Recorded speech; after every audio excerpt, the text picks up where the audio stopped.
വിശ്വാസികളോ അല്ല, വിശുദ്ധരുടെ സഹപൗരരും ദൈവഭവനത്തിലെ അംഗങ്ങളുമാണ്.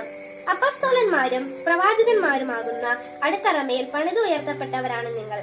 ഈ അടിത്തറയുടെ മൂലക്കല്ല് ക്രിസ്തുവാണ്. ക്രിസ്തുവിൽ ഭവനം ഒന്നാകെ സമന്വയപ്പെട്ടിരിക്കുന്നു. കർത്താവിൽ പരിശുദ്ധമായ ആലയമായി അത് വളർന്നുകൊണ്ടിരിക്കുകയും ചെയ്യുന്നു. പരിശുദ്ധാത്മാവിൽ ദൈവത്തിന്റെ വാസസ്ഥലമായി നിങ്ങളും അവനിൽ പണിയപ്പെട്ടുകൊണ്ടിരിക്കുന്നു. മിസ്റ്റർ പൗലോസ് ശ്ലീഹ എഫെസ്യസ്കാർക്ക് എഴുതിയ ലേഖനം 2-ാം അധ്യായം 1 മുതൽ 22 വരെയുള്ള നിന്നുള്ള ചോദ്യോത്തരങ്ങൾ. 1-ാം ചോദ്യം: എഫെസോസ് 2-ാം അധ്യായത്തിൽ എത്ര വാക്യങ്ങളുണ്ട്? ഉത്തരം: 22 വാക്യങ്ങൾ. 2-ാം ചോദ്യം: 2-ാം അധ്യായം എന്തിനെ കുറിച്ച് പറയുന്നു? ഉത്തരം: ദൈവിക ദാനമായി കിട്ടുന്ന രക്ഷയെക്കുറിച്ച്. 3-ാം ചോദ്യം: എന്തു കാരണത്താലാണ് നമ്മൾ മൃതരായിരുന്നത്? ഉത്തരം: അപരാധങ്ങളും പാപങ്ങളും മൂലം.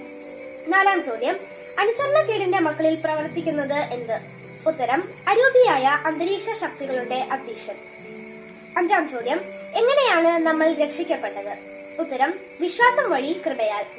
6-ാം ചോദ്യം: നാം എങ്ങനെയാണ് യേശു ക്രിസ്തുവിൽ സമീപസ്ഥരായിരിക്കുന്നത്? ഉത്തരം: യേശു ക്രിസ്തുവിന്റെ രക്തം വഴി.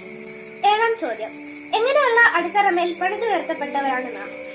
ഉത്തരം: അപ്പസ്തോലന്മാരും പ്രവാചകന്മാരുമാകുന്ന അടിത്തറമേൽ. 8-ാം ചോദ്യം: അടിത്തറയുടെ മൂലക്കല്ല് ആരാണ്? ഉത്തരം: ക്രിസ്തു. 9-ാം ചോദ്യം: ആരാണ് ദൈവത്തിന്റെ കരവേല? ഉത്തരം: നാം ഓരോരുത്തരും. 10-ാം ചോദ്യം: വിശ്വാസത്തിലൂടെ ലഭിക്കുന്ന ദാനമേത്? ഉത്തരം: രക്ഷ.